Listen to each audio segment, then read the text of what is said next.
Welcome to WVTC TV Network, capturing family moments in real time, bringing families closer together from the comforts of home.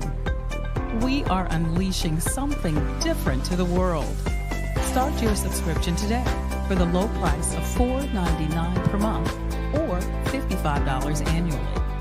Go to www.wvtctvnetwork.com to sign up today. WVTC TV Network is streaming live on 8 different platforms.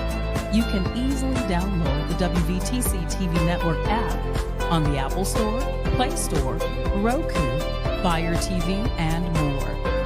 Here at WVTC TV, we have access to movies that everyone can enjoy, including independent films, Sons of a Preacher and a Good Thing, Treasures of Life, the epic drama, The Passion of the Christ, and the box office hit Madagascar Escape to Africa.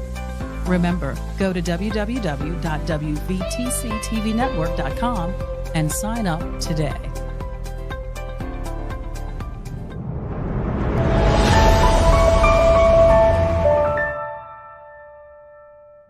The following program contains views that are not those of WVTC, iNetworks Communications, their subsidiaries, affiliates, or financial supporters.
Family, welcome to You Plant, We Water.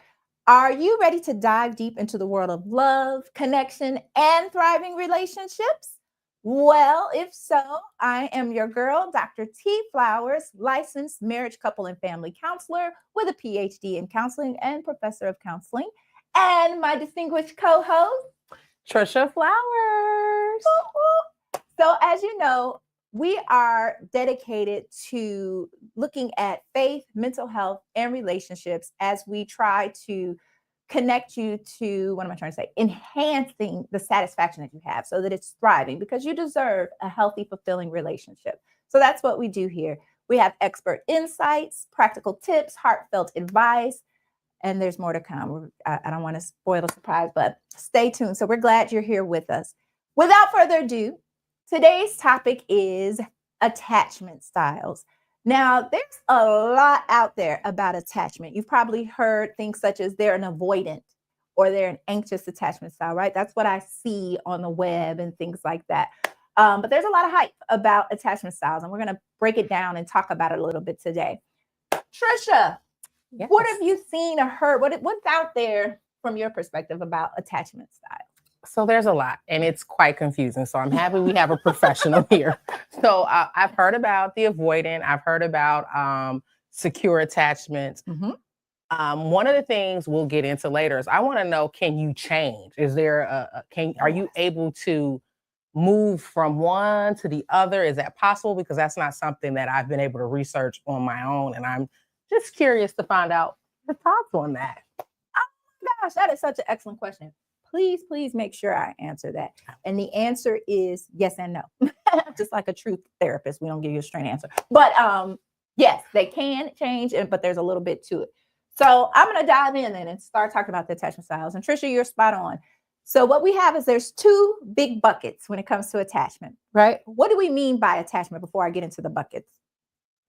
So attachment is this concept in my field that's connected to how you feel about your relationships with significant people, right?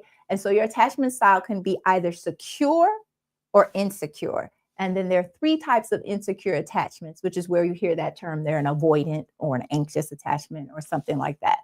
Now, what we know is your attachment style forms from your parents, your early caregivers, right?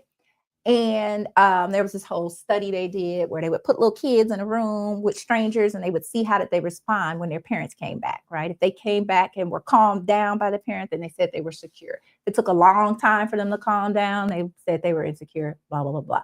But that's where your style starts, allegedly, right? From your experiences with your early caregiver or parents. Now, they maintain with us through adulthood. And to your point, they can change. We call them stable but plastic. So you're not going to change your attachment style every day, but it can grow and develop over time based on the quality of relationships you have. So let's talk about it. A secure attachment style. If you have a secure attachment style, which at any given time, they say more than 50% of the population has a secure attachment style, that means you really feel good about yourself. You feel like you are worthy of love. You feel confident and comfortable with yourself, and you trust others, right? You trust that they are going to show up for you when you need them. You feel that it's okay to be vulnerable with other people. So that's secure. All right.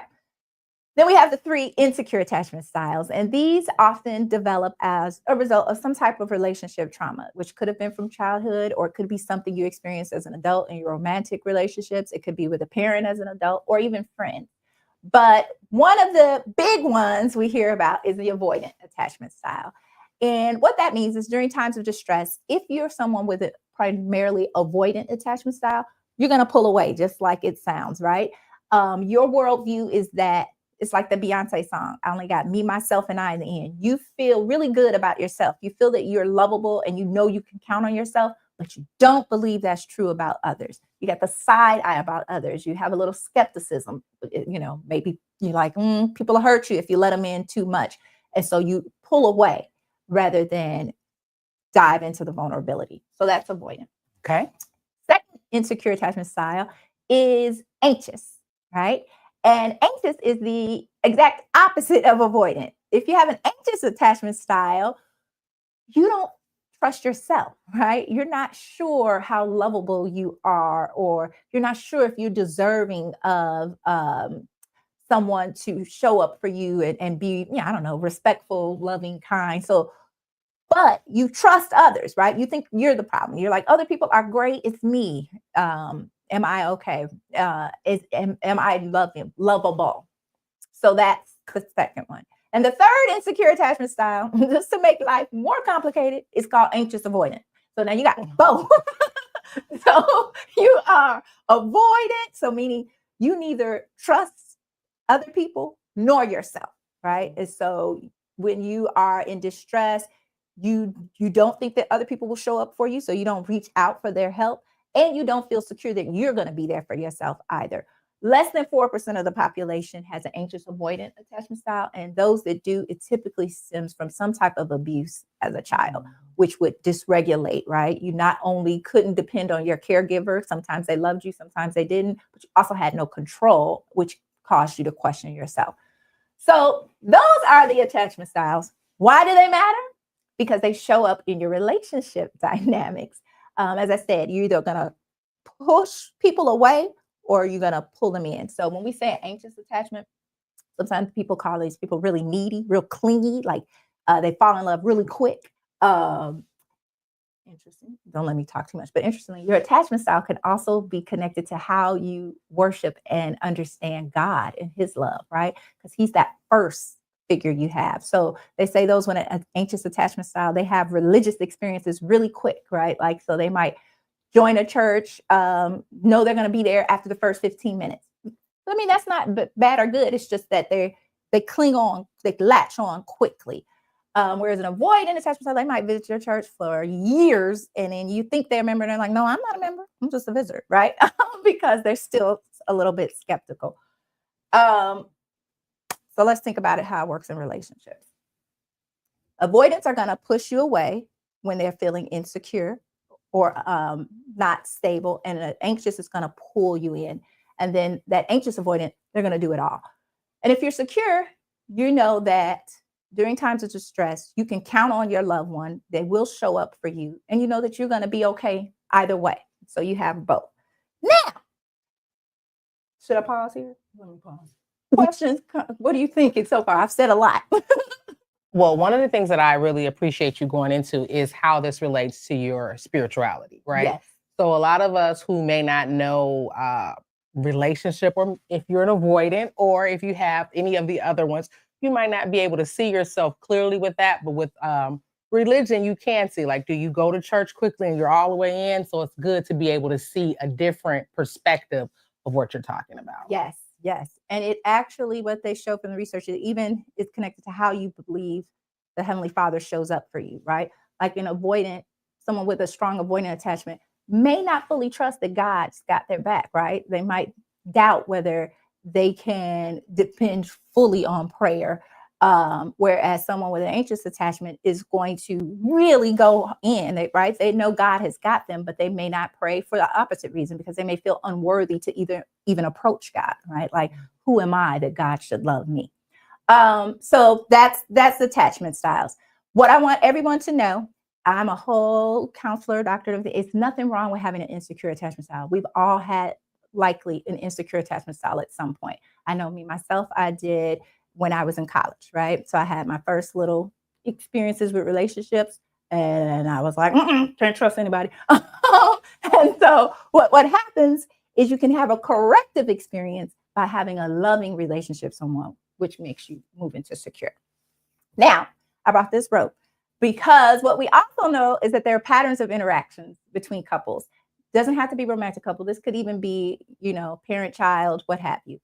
But depending on, let's say you've got an avoidant and an anxious person, I'm going to show you these attachment styles. So last week we talked about the marital relationship being a 3-strand cord. So imagine that's what this is. This cord, this is the relationship. On either end are the two people in the relationship. So if we have an avoidant and either a secure person or an anxious person, what happens is that avoidant person is always moving away, right? And so that other person is always chasing them. So the avoidant person is moving, see what's happening in the relationship, it's always on the move, right? Because I'm after this person who's constantly going. So we call that a pursuer withdrawer.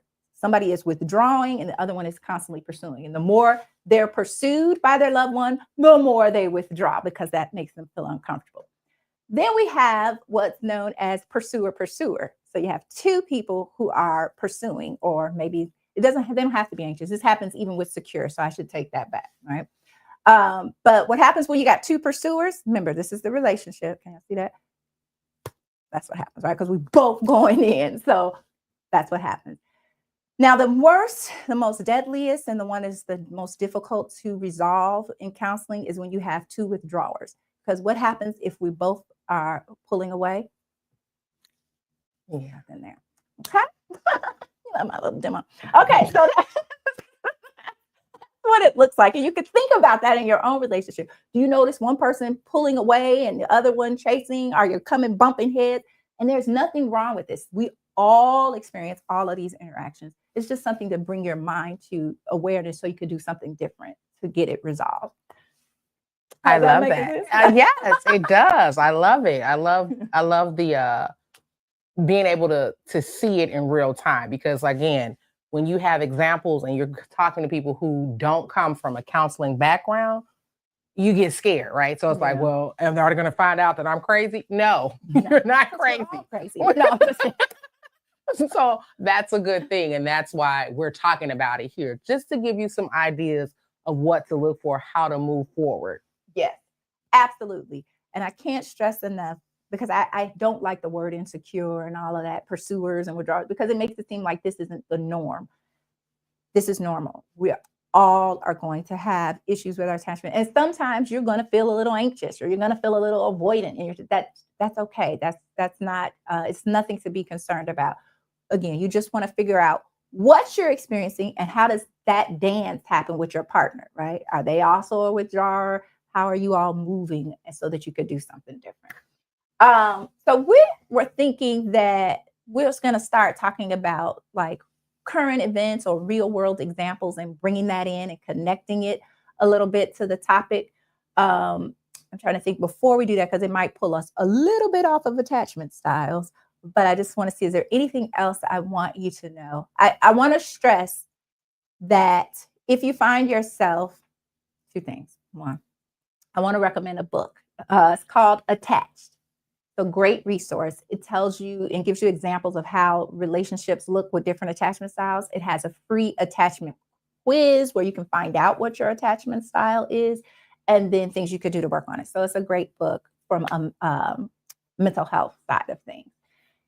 Second, remember that having a secure partner, someone who has a secure attachment style, and being in a relationship with them will bring you into a secure attachment style, right? So this is kind of like, in layman's terms, toxicity begets more toxicity, right? If you hook up with someone that's toxic, you're just going to get more of that. But if you find a healthy partner, they can bring you out of that toxicity, and you can both be healthy and thriving. I love that. I wanted to ask you a question, though. Yes. So now you said when people go and they are with a person that's secure and you have one of the other attachment styles, Yes. that helps to regulate, or is it that you're like, is it an example of, and that's why you start to follow it? What does that look like? Oh, that's such a good question. So what it is because that person is secure, that means they show up. So again, this has to do with like when you're distressed, right? So it's two things. We're trying to see, when I send out my bat signal that says I need help, do you come and help me? And if you have a secure partner, they show up for you. And the more they do that, the less insecure you feel, right? The more times they show up when you need it, the more secure you start to feel. And then the other piece is just about, are they safe? They call it a safe haven. Does your relationship feel like a place of safety for you? Now I forgot the question part of it because I had something really important that you had. That's okay. That's why we're rolling with it. So does the person who's secure help regulate? I'm not sure if I'm even wording it right. Yeah. Help to regulate the other person. And then I have another question. Sorry, guys. Can the other attachment style affect someone that's secure? And that's where my brain was going before you went there. Okay. So yes, the secure person can help their partner become more secure, not because they're regulating, but because of their behavior. Consistency will lead to security, right? That makes sense. Okay, so we have that.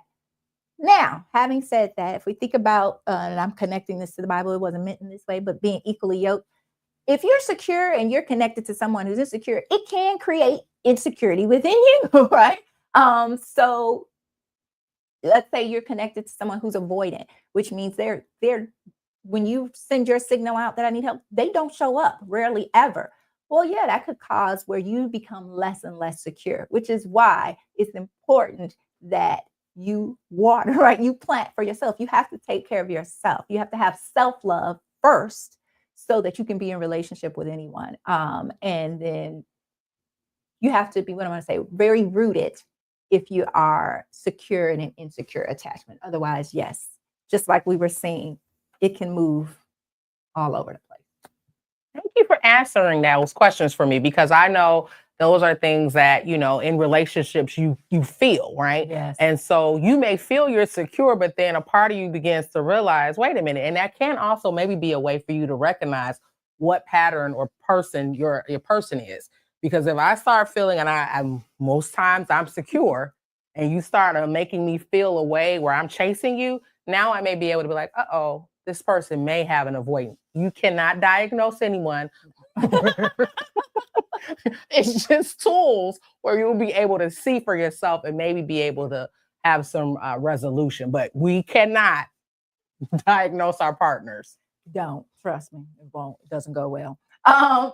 But to your point, what you're saying about the attachment piece, what I do, something that's really important I wanted to stress. I keep forgetting. It's okay. My brain has an insecure attachment style right now. But what was it I wanted you all to know? It'll come to me. Oh, that's what it was. So, like Trisha said, you're not going to diagnose, but what you do want to do you don't even want to diagnose your partner. All you want to be able to do is express yourself, right? So you want to say, hey, I feel like you don't show up for me. That's it. And then let them say, yes, I do. No, I don't. Use all the other tools we've given them. But that's it. You just want to understand your attachment style so that you can be secure enough and vulnerable enough to share your concerns, right? I think I talked to y'all about those hidden emotions. We like to show, we call them the primary emotions because they're not vulnerable. We often show anger, right? Because anger, come on, let's go, right? Nope, there's nothing vulnerable about anger. But almost always behind anger, there's this more vulnerable emotion like fear, insecurity, guilt, shame. Nobody wants to show that to their partner, but it's actually that more vulnerable emotion that your partner can connect to and bond with you on, because we're all humans and vulnerable. It's that one you put up front that keeps the static. I love that. Thank you for sharing. Again, things that you would have to pay for. You're getting free here. So please utilize these tools because, again, we want to water you guys. We want to make sure that you guys are being fed and making sure you guys get rooted. So that's the other thing. Absolutely. So, and I literally do demonstrate. I show these things to my clients in session and all of that. What I would say is if you're noticing some of this and you feel like you need help working through it and resolving it, that's a good time to talk to your counselor or find a counselor or attend one of our upcoming retreats. Yeah. So we got a little bit of time. Let's talk about some real world examples of faith, mental health, and even relationships. So I had saw recently, and I'm sure you guys will hear about it. If you're not, this is the first time hearing about it, about Nick Cannon and some of the issues that he's had. I know a lot of people know he had lots of children, right? And so he just recently came out and said that he is narcissistic. He has a narcissistic personality type. And so I brought it to my sister and I was asking her, does that have anything to do with attachment? And she's like, wait a minute, let's back up and let's just talk about it. And she gave some good information and hopefully she'll share some insight on that with you guys now. Yeah, I'm going to throw in just to make sure we're safe, allegedly. Yes. But so if Nick Cannon has a narcissistic personality, it can have something to do with attachment, but it could not, right? What we have found in the research is that oftentimes people who are diagnosed with narcissistic personality disorder tend to have an avoidant attachment style, but sometimes it's just that avoidant people are being misdiagnosed and labeled as narcissistic. So we really don't know. What we do know about narcissism is that it definitely comes from your early childhood experiences, which is similar to attachment.